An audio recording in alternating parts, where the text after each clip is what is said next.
What is the most effective way to actually have a successful residential assisted living home? So in this video, I'm actually going to discuss that, so make sure you guys stick around. What's up everyone? I hope you guys are all doing well. If you're new here, my name is Serge. Welcome to the channel. To all my reoccurring viewers, guys, thank you so much for all the love and support that you guys have shown this channel. And if you're new and if you haven't yet, I've actually created a Facebook group that's actually free to join as of right now. It's called Legion Assisted Living Academy. And make sure you guys answer the 3 questions prior to requesting yourselves into the group.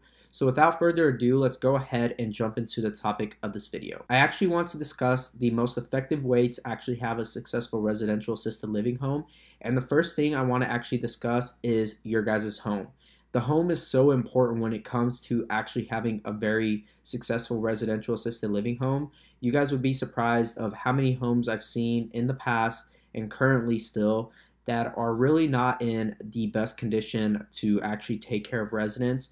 There's a lot of things that need to be remodeled, a lot of trip hazards, etc.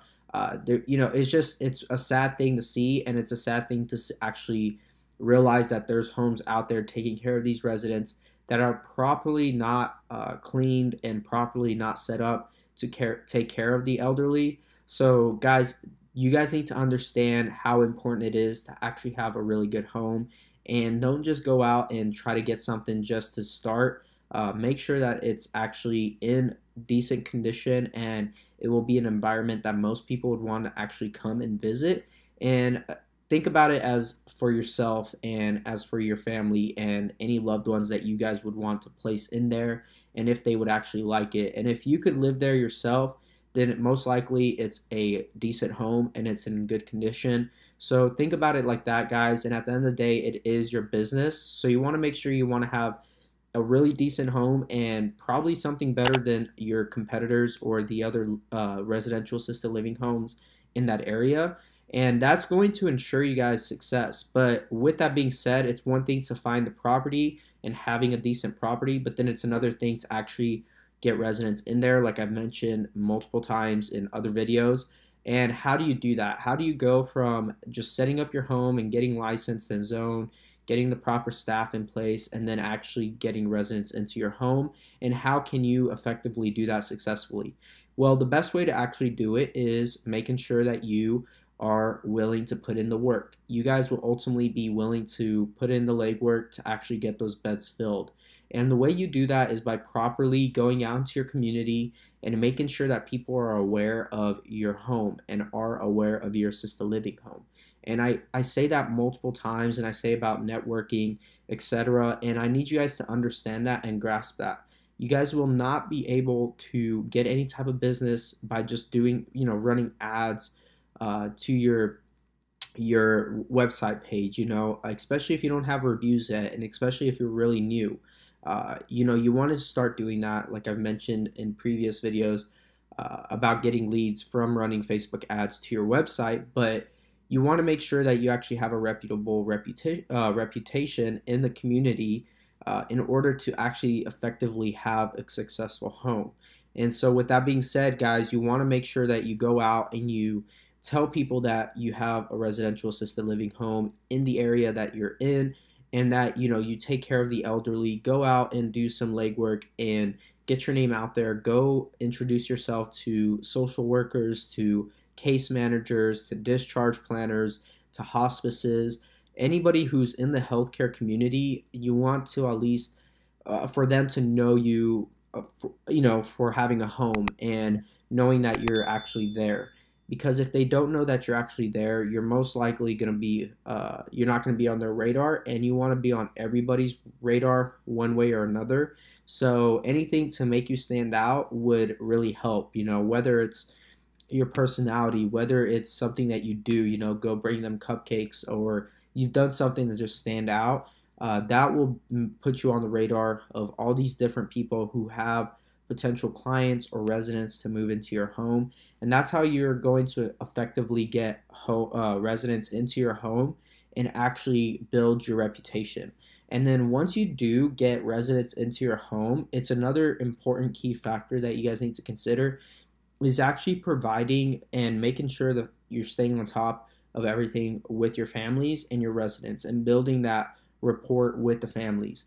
If the families know that you actually care and that you're actually at the home a decent amount of the time and you're actually involved one way or another, they're gonna build that trust, for the long term, and then they're gonna eventually refer other people to you, whether it's any other loved ones that they have that they may have in the family, or just friends who have elderly parents that need the same assistance. They'll refer those people to your home, and you guys will be able to build that rapport, and you guys will be able to actually acquire residents successfully that way as well.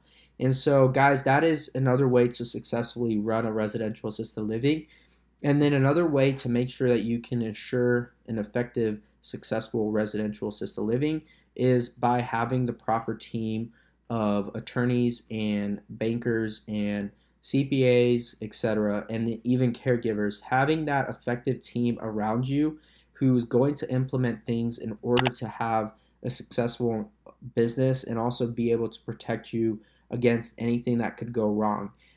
These people will back you up and will, ultimately help you and save you when certain situations come up. There's a lot of situations that happen in this business that are out of your control.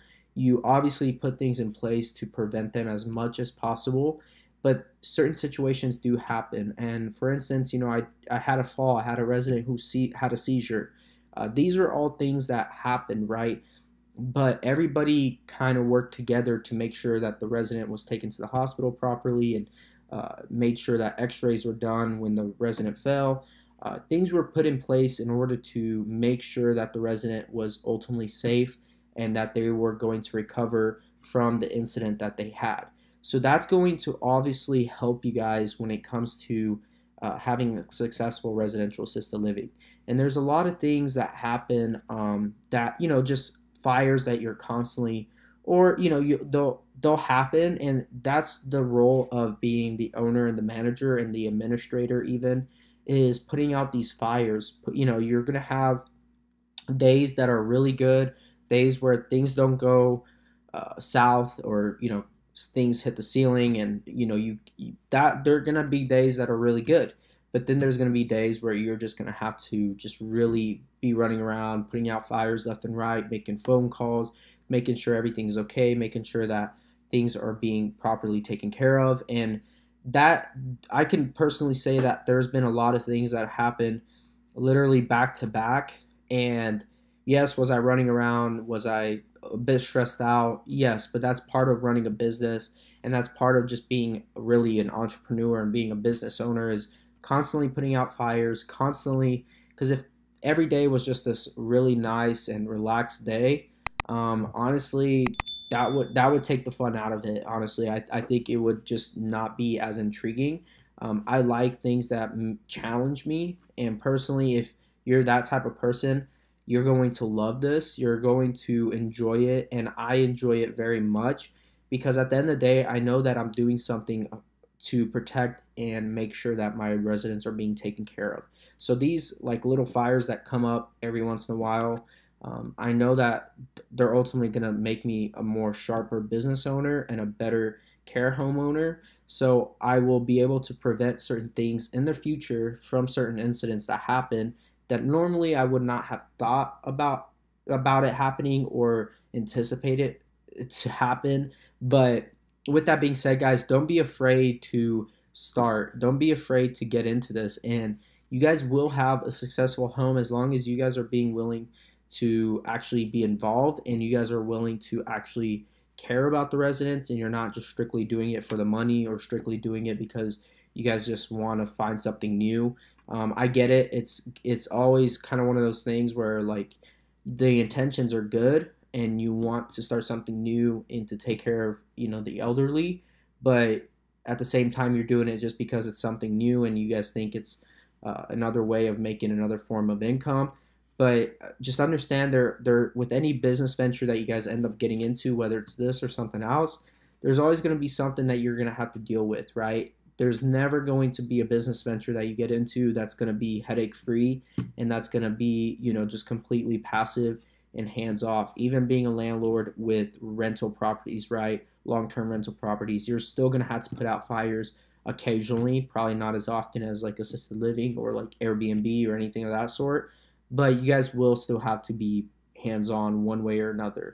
So guys, with that being said, I just want to say that running a successful residential assisted living comes down to you being involved, making sure you have the proper team in place, also making sure that you stay close to the family once you do get the residents in, and also properly going there and making sure that the residents are being taken care of, and then also attending to the fires that or situations that come up out of nowhere.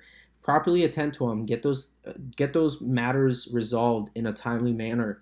Do not put them off, because if you put them off, guess what, it's just gonna ultimately the business will crumble, and you will eventually have a really bad reputation within the community, and then you lose all trust, and nobody's going to really want to trust you with their loved one at that point, and no one's going to want to work with you. So those are pretty much the main things of running a residential assisted living home and how to successfully and effectively run a residential assisted living home. So if you guys found this video interesting and actually informative, make sure to hit that like button. Also hit that subscribe button if you haven't. Go watch all these other videos, guys, and thank you so much for all the love and support, and I will see you guys all in the next video. God bless. Peace.